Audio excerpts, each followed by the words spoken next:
Hey y'all, my name's Ailey Montana and I was assigned Module 12, which goes over interpersonal persuasion.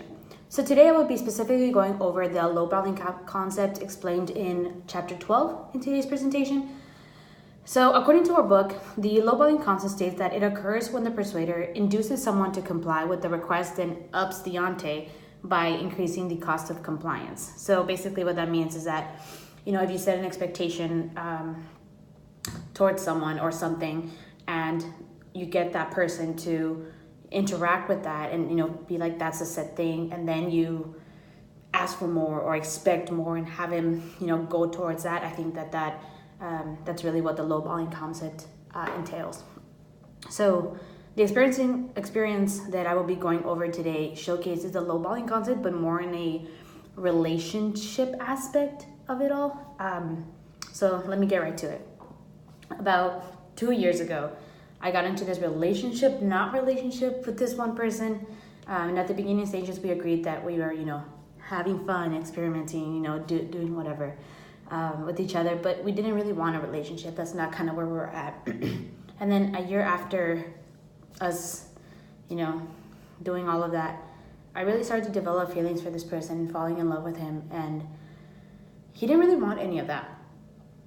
And I continued hanging out, having fun with him, but at the same time, I still began to do things that would make it look like I was, relationship material, the ideal girl.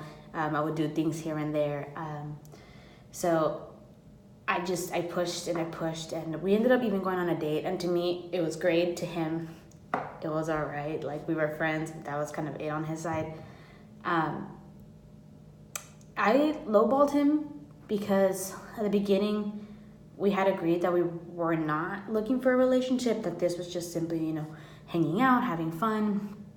But in the middle of it, when I started, feeling all of those feelings and I wanted more, I didn't really communicate that with him. And I just kept pushing for it and more and keep doing things and hoping that they would reach that state. I would up the ante and they would reach those states.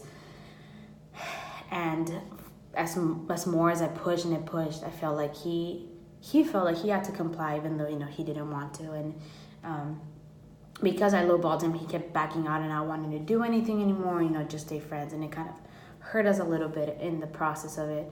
So now that I've discussed kind of a summary of this experience, some of the inferences that I made based on this experience are that because we were already having fun and I was doing the part of the girlfriend and acting like one, it really pushed him to feel obligated to reciprocate those feelings, even though that's not what he felt like at all. So I learned that not because something's already happening means that more is going to happen.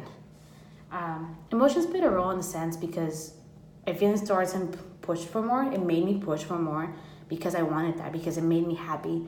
And on his end, he didn't want that, and he didn't feel happy. He felt pressured, to do all of that, and so he started backing away.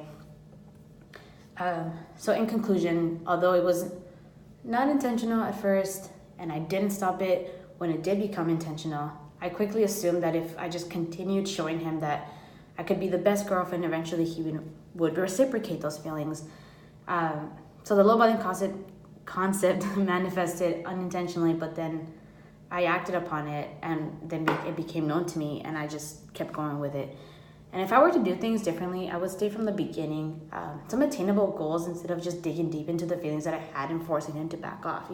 Some of the attainable goals would be, in the middle of it, when I started feeling everything, talk to him and see that if he was at that point or not. If not, we probably would have broken things off. But I really messed him up by upping the ante and just letting him fall into it instead of talking about it. So I feel like communication is really key in everything we do.